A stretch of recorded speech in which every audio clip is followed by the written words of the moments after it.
If you've ever used Steam, you're probably aware of the new and trending section, which is a little notorious for having no quality control and always having some interesting games. So I thought it'd be fun to actually have a look at these games and see if we can find any hidden gems in there. So armed with nothing but a few Steam gift cards, a fresh Steam account, and a declining mental state, I dove right into the new section of Steam and started grabbing anything that caught my eye. So jumping right in, the first game I grabbed was Rat King Chapter 0, which, judging from the screenshots, was exactly what I was looking for, just pure chaos through and through. When I started the game, I was greeted by this strange vocal track blasting my eardrums while I tried to lower the music volume and settings. I pressed play, and here we meet the main character, Salary Man, who's the top employee at an exterminator business in the metaverse, as he's in the middle of finishing off his rat victim, who was surprisingly well dressed for a rat, all things considered. Immediately after slicing the rat like a nice tomato, we get to meet Big Bossu. Hi, Big Boss. Is that a Linus? Maybe it's not. Sure looks like him. Big Bossu tasks us with removing some beans from his office, and then after some extensive exposition dumping from Linus, he starts talking about his cryptocurrency, but luckily our conversation is cut short by an attack from the Rat King. But the rat was no match for my sword that is, missing the sword. With the rat dead, now I had to find Big Bossu again, which I started by playing a little Metal Gear Rising.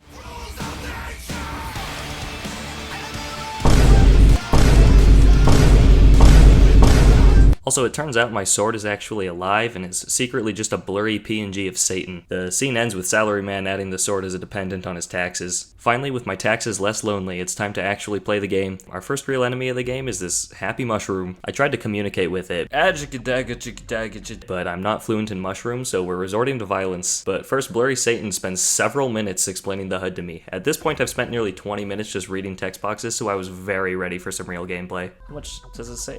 He has 52 HP. We're gonna be doing this all day, dude. Okay.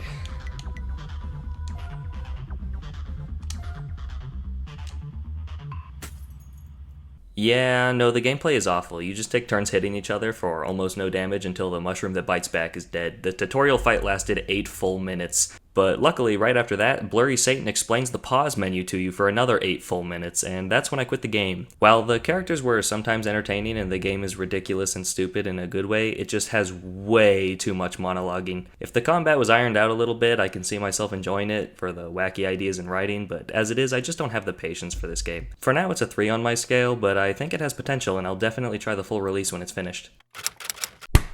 The next game is essentially just the alternate timeline version of Mario, where instead of being a plumber, he's just an alcoholic. In Super Drunken Guy, we play as this little guy who's fighting for the noble cause of getting wasted. It's a pretty standard Mario-inspired platformer, but with a couple beer-themed mechanics thrown in the mix. The first is that throughout the levels you'll find these floating beers that will each make your Minecraft nausea potion get a little stronger, making avoiding enemies and platforming harder. You can technically just ignore the beers and play the game without feeling sick, but that's where the second beer mechanic comes in. You can harness your inner white trash and use those beer bottles to abuse anyone that stands in your way, which in this case is mostly just the local wildlife. I actually really like this gameplay loop where grabbing the beers gives you a way to fight back, but at the cost of making your platforming more difficult. But I'm really bad at this game for some reason. I'm constantly landing right into enemies and I can't aim my beer bottles no matter how hard I try. So for now it's a 4 for me, but to truly rate it I need to get good, and I have the perfect game to practice my beer Chucky name with.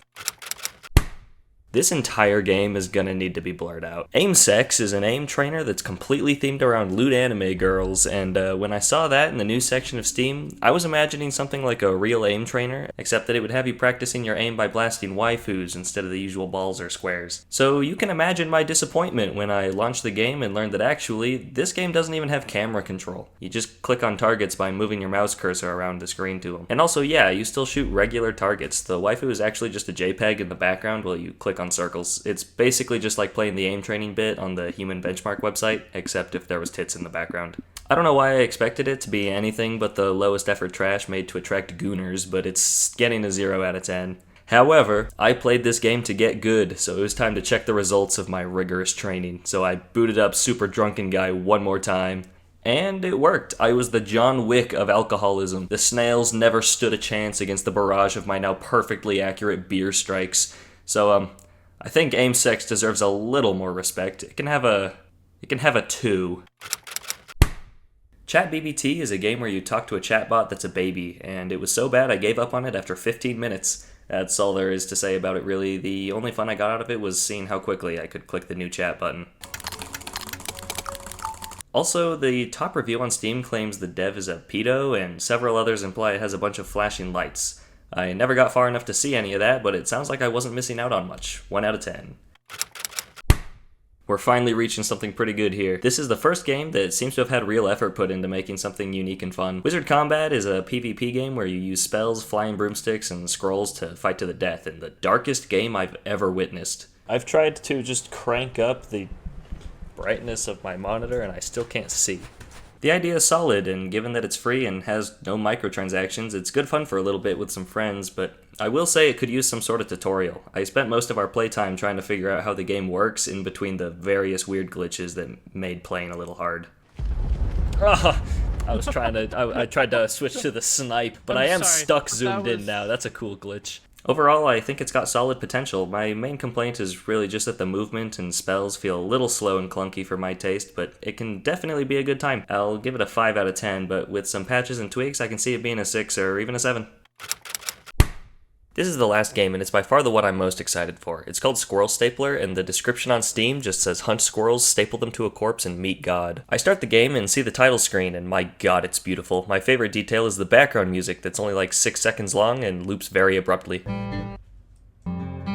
I wake up in a wooden shack with a corpse nailed to the wall, so I go to check it out and it sorta implies that it was my wife, but we also call her ugly right away, so our relationship must not be in the best spot right now. I vow to make her beautiful again using the squirrels from the woods because right now she's definitely a past situation. On my way outside, I spot a page on the ground, so I give it a read. Turns out it's the secret 11th commandment that Big Pope doesn't want you to know about. Saith the goat of the wood, thou shalt not staple squirrels. But that's what I'm here to do. I ignore it because I paid $8 to staple some squirrels, and I don't take orders from notebook pages. I reach the front door where someone has helpfully let me know that I'll have guests in 5 days. Oh.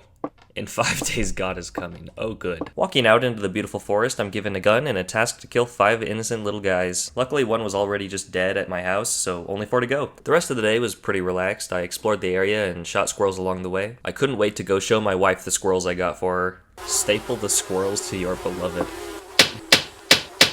I hope you like them. They're nice and fresh. I go to sleep and meet my new sleep paralysis demon, the white squirrel. Day 2 was pretty much the same as day 1. I woke up, said good morning to my wife, and went hunting, although I did hear the most horrifying sound ever conceived coming from the forest. What was that? That sound was terrifying. Soon I discover some squirrel lore though, saying the squirrels like to eat dead bodies, so we can add that to the squirrel canon. I have a little race with a squirrel and then cheat by blowing its brains out. I was then immediately attacked by a ghost squirrel, so I'm assuming the squirrel was mad about the race and trying to fight me in the afterlife. I also find a double squirrel, so I think there's a squirrel version of the human centipede scientist on the loose. I end the day by finding a giant squirrel and heading back home. Back at the shack, my wife left me a kinda rude note saying they don't like the squirrel makeover I've been giving her, but I think she'll warm up to it though, so I give her the days of squirrels and go back to bed to dream about the wide squirrel some more. Day 3, there's a note outside that mentions that there are predators around and I should be careful, but my wife's makeover isn't done and I need squirrels. After a little hunting, I hear a growl coming from the bushes, so I hide and wait for it to pass. Once it does, I peek out to see what's trying to kill me. Ooh, what is that? Squirrel bear? Okay. I also find a bit more squirrel lore that mentions the squirrels having an antenna. I finish my hunt with another big squirrel and head home, only stopping to find out that squirrels can regenerate limbs. Back at home, I go inside after a hard day's work. What are you? I didn't know that she could move after the incident. Just to be sure, I checked to see if maybe it was a different squirrel corpse. Nope, she definitely moved. Well, that's not good. Don't want to have you moving around unsupervised. Oh, she's back. Oh, good. With my wife back in her spot on the wall, I was ready for another day out with the squirrels. I even grabbed some more squirrel lore. I heard words. Something said go back. I am hearing voices now though, so at least it's not as lonely out here. I finally spot the last squirrel I need for the day.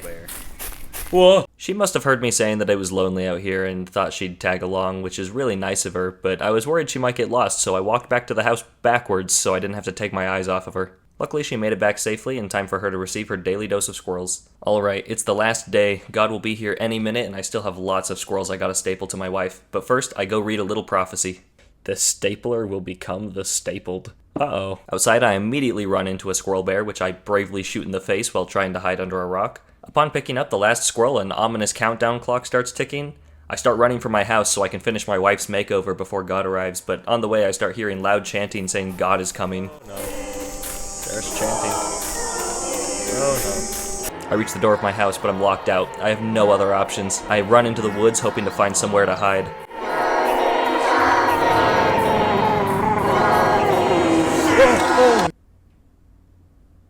I win. Yay.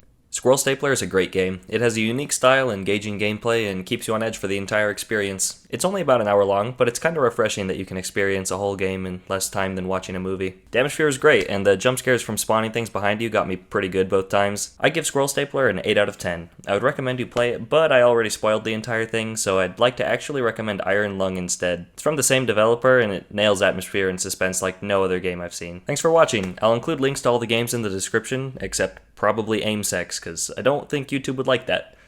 Bye!